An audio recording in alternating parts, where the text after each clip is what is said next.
लाख जनता को नौकरी देना पड़ेगा ना। भारत सरकार के पास कितना नौकरी है?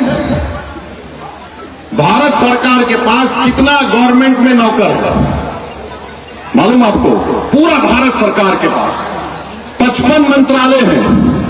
नौकर कितने हैं? 30,50,000। पूरे भारत सरकार में नौकर है 30,50,000।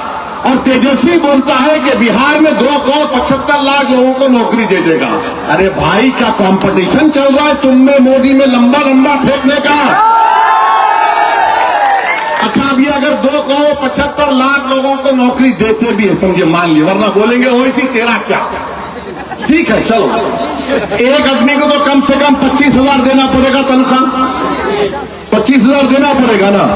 अब 25,000 का अगर आप लगा लिए 2,75,00,000 तो करीब करीब 8,28,000 करोड़ रुपए होंगे। कितना होगा? 8,28,000 करोड़ रुपए। और बिहार का कुल बजट कितना है? 2 लाख करोड़। 2 लाख करोड़। तो मालूम हुआ कि ये बोल रहे हैं कि मोदी फेंक सकते हैं तो मैं उनसे आगे फेंकूंगा। याद रखो तेजस्वी, सीमांचल की जनता बड़ी बाशऊर है, इतनी भोली भाली नहीं है। ये गरीब जरूर है मगर झूठे को और सच्चे को पहचानने वाले हैं। आप बताइए बिहार का बजट 2 लाख करोड़, अगर 2,75,000 लोगों को नौकरी मिलेगी, 2,75,00,000, 2 करोड़, तो उसका बजट होगा 8,28,000 करोड़ रुपए। क्यों ऐसा बोलते मेरे भाई? और तुम हमारे विधायक को बोलते ये पढ़ा लिखा नहीं है। ये सबसे काबिल आदमी है, ये सबसे ईमानदार आदमी है।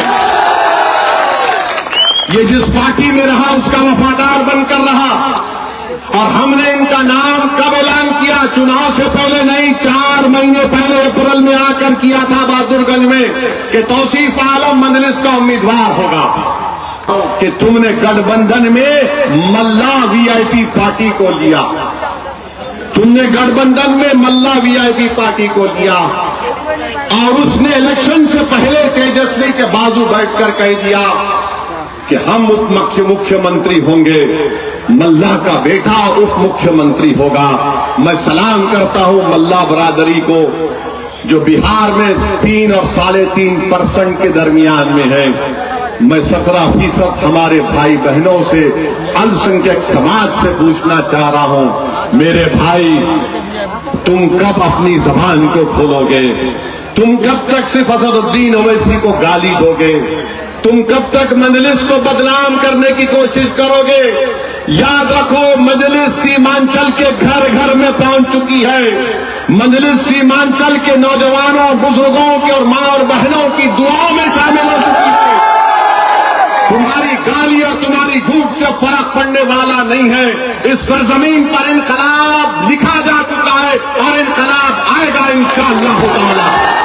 तुमने मजलूमों को दबाया, अब वही गरीब का बच्चा खड़ा होकर इंशाअल्लाह ताला क़यादत करेगा। मैं बहादुरगंज तेरा गाछ में खड़े होकर कह रहा हूं, क्या तुमको तौसीफ आलम के बाप का नाम मालूम है? क्या तुमको तौसीफ आलम के वालिद का नाम मालूम है? अब मैं तुमसे कह रहा हूं, जब एक मल्ला का बेटा उप मुख्यमंत्री बन सकता है, तो क्या जमशेद आलम का बेटा मुख्यमंत्री नहीं बन सकता? क्या आदम का बेटा मुख्यमंत्री नहीं बन सकता? क्या मोहम्मद का बेटा मुख्यमंत्री नहीं बन सकता? क्या अबू बकर का बेटा, उस्मान का बेटा, उमर का बेटा, अली का बेटा मुख्यमंत्री नहीं बन सकता? क्या फातिमा का बेटा मुख्यमंत्री नहीं बन सकता? बन सकता है, मगर शर्त यह है कि आपको इत्तेहाद को मजबूत करना पड़ेगा। अगर आप ये डर डर कर सोचते रहेंगे कैसा अगर होगा मेरे भाई, हम आपके ख्वाबों को पूरा करेंगे इंशाअल्लाह ताला। अल्लाह हमारे साथ देगा और अल्लाह हमको कामयाब और कामरान करेगा। लोग ये बोलते हो वैसे तुम यहां क्यों आए? अरे मैं यहां पर आपको मुख्यमंत्री, आपको ताकतवर बनाने आया। अगर अख्तरुल ईमान अब्दुल रशीद सिद्दीक का बेटा नहीं बन सकता, बन सकता है। जब 3.5% वाला कहता है कि मल्ला का बेटा बनेगा, तो 17% का हर नौजवान, हर मां बोलेगी मेरे बेटे को क्यों नहीं बन सकता, मेरा बेटा भी बन सकता है, मेरी बेटी भी बन सकती है। अब ये हम जब बात करते हैं तो इन सबको पेट में दर्द शुरू हो जाता है। ये क्या बात कर रहा है?